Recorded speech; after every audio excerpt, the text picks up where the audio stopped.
That's right.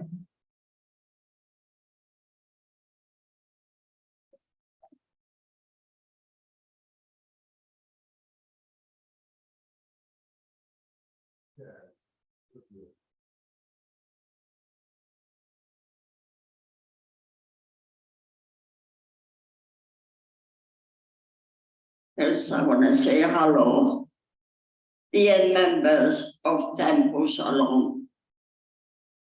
And this story is hard.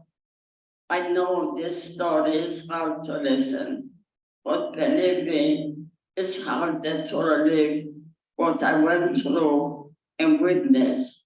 As long as I live, I will never forget my young parents, brothers, sisters, my extended family and friends, and millions of the Jewish people who were brutally killed during the Holocaust.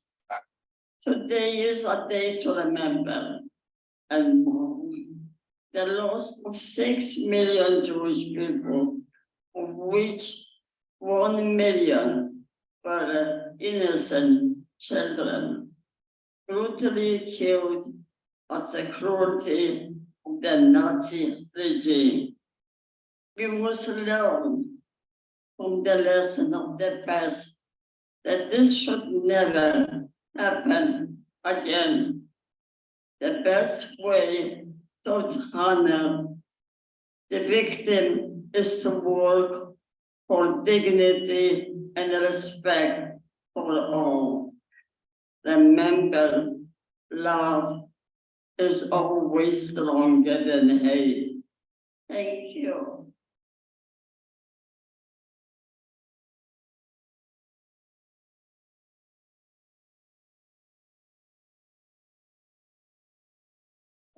Yes, she wants to know if anybody has a question with her.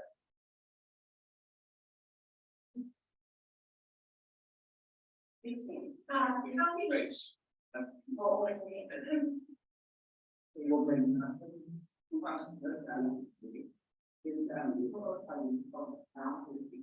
I'd like to know how many children do you have, and did your husband also survive the Holocaust? How many children do you have? Only your husband also survived the Holocaust.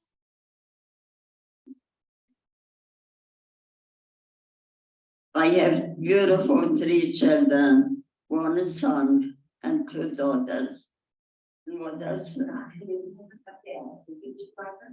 With daddy a survivor. Yeah. And he's the war. Also, Russia was so close to Poland. He used to go back and forth to see his family, and thank God. But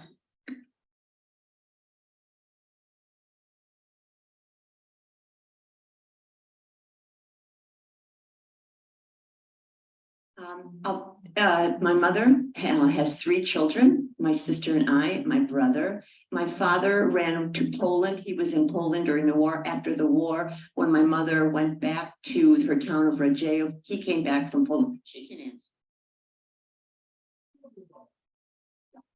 then they met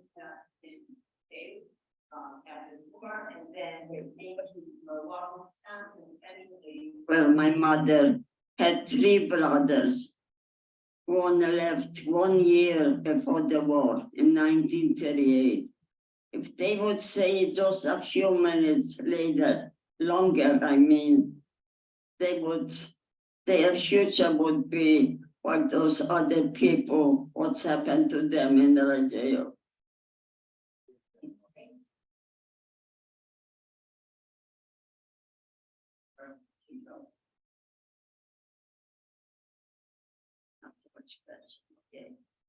What was the worst way you saw anybody die?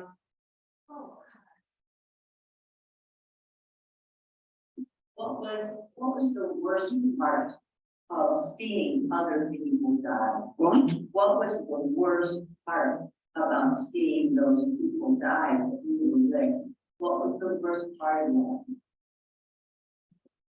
Every part of what chewing is not a happy part. And special seeing, usually I was in Auschwitz-Birkenau, and usually those selections were very mean. You never know, or you're gonna be pushed to the side, to the left, or to the right. To the right, that's mean that you survived this time, the selection. To the left meant you go straight to the crematorium, and from there, straight to the gas chamber, and from there to the crematorium. And those were like last minute, what can I say? Last minute decision. That was perfect. That was perfect.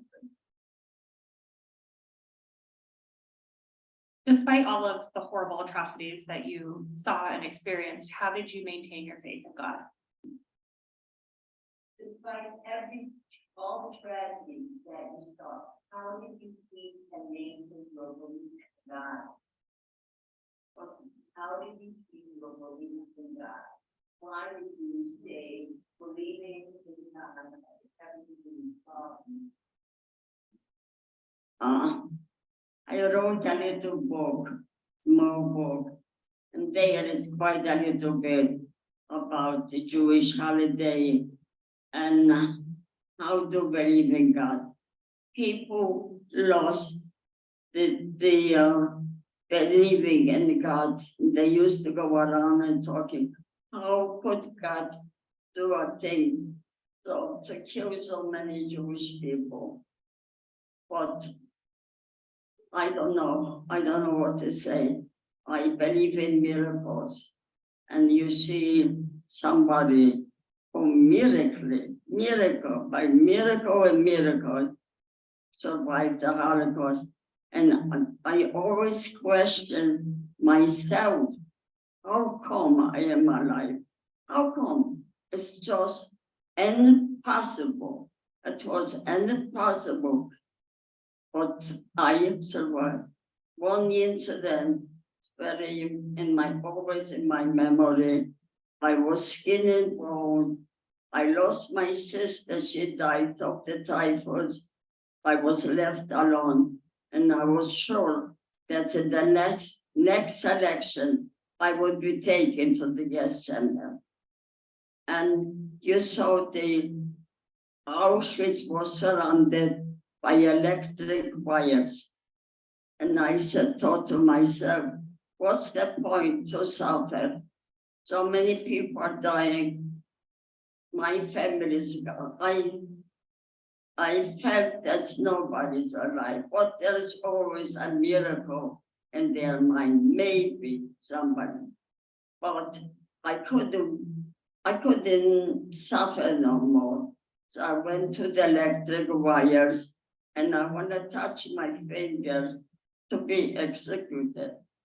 And then I was so close to the wire, and in front of my eyes, I saw my father, who was a very religious Orthodox Jew, and he says to me, the vision, didn't see him, the vision, don't do that, baby. God gives a life, and he is the only one to take it away. When I speak to students, some of them, what's the point? They go and take their own. You're not supposed to take your own life. God gives a life, and he is the only one to take it away. And that's how I am sitting here and talking to you. Miracles. Just sometimes I lay in bed during the night, and I'm thinking, how come I survived? How come? It's just no way, but I am here. I'm here to telling you, I'm here to speak to students that they should know never again should a tragedy like this happen to anybody in the world. I am a miracle baby, that's it.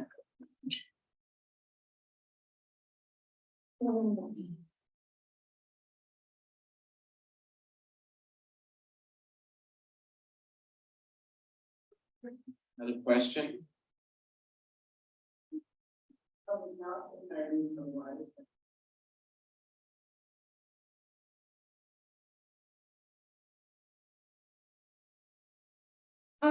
Have you ever been to Israel? And if so, what was your favorite part of being there? Have you ever been to Israel? What's your favorite part of going to Israel? What's your favorite? I was twice in Israel. I have, my father had a brother who went to Israel in 1935.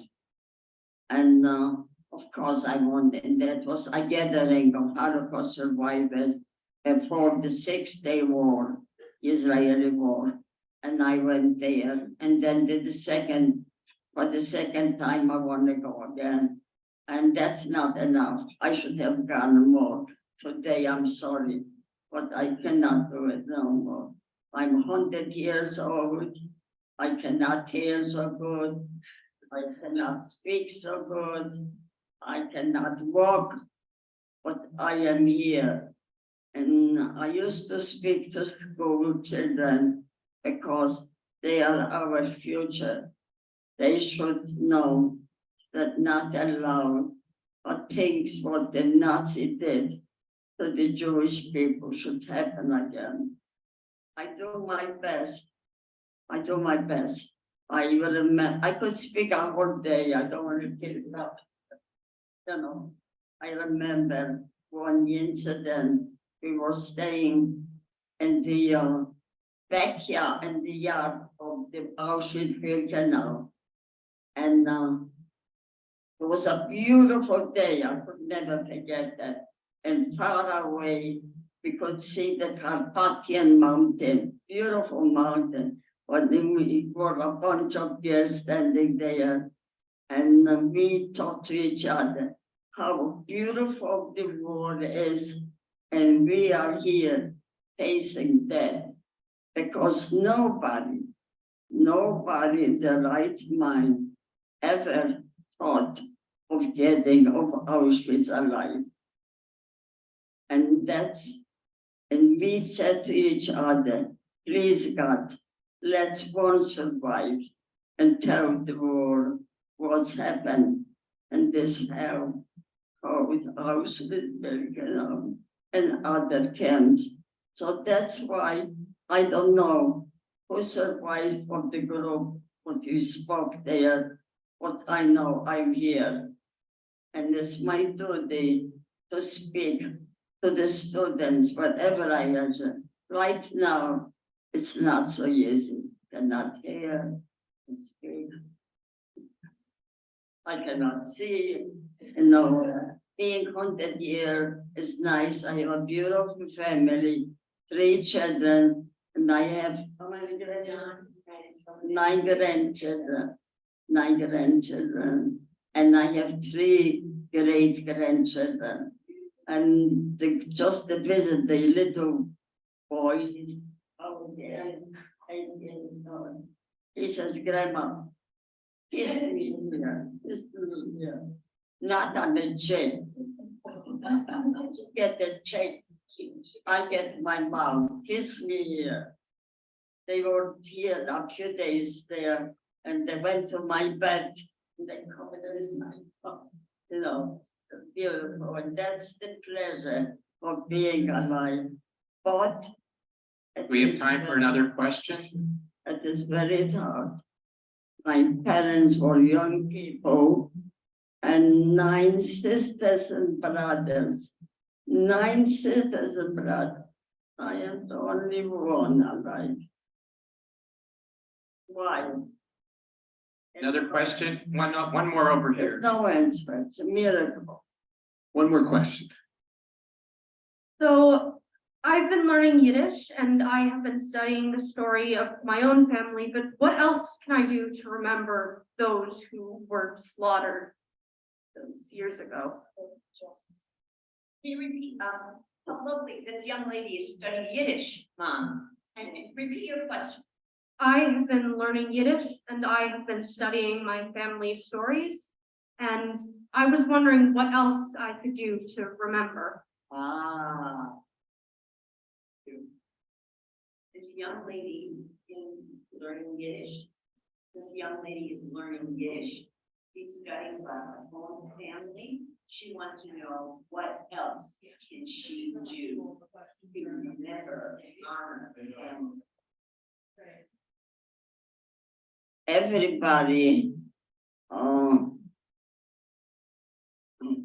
can I say, everybody, it's the different people, you know, some people, of course, it's very hard. And some people, it's easier to handle the situation. With me, I cannot sleep during the night, especially when I read something which has to do with the Holocaust. Forget about. There's no closing eyes for a minute. And what can we do? What can we do? It's not to forget the 6 million people and the beautiful children. My 2 younger sisters, which I always cry for them. Innocent babies. Why? When there was a George Floyd rally, Joyce went to a George Floyd rally. We can speak up against hatred, against racism, against bigotry. We can be the upstanders. It's to you and your generation. And I think that's what Joyce would say. That's what she says to me all the time and her children. To honor the 6 million, all we can do is go and be the best human being that we can. And that's all we can do. And keep learning that Yiddish. That's great. Let's rise and give Joyce a big hand.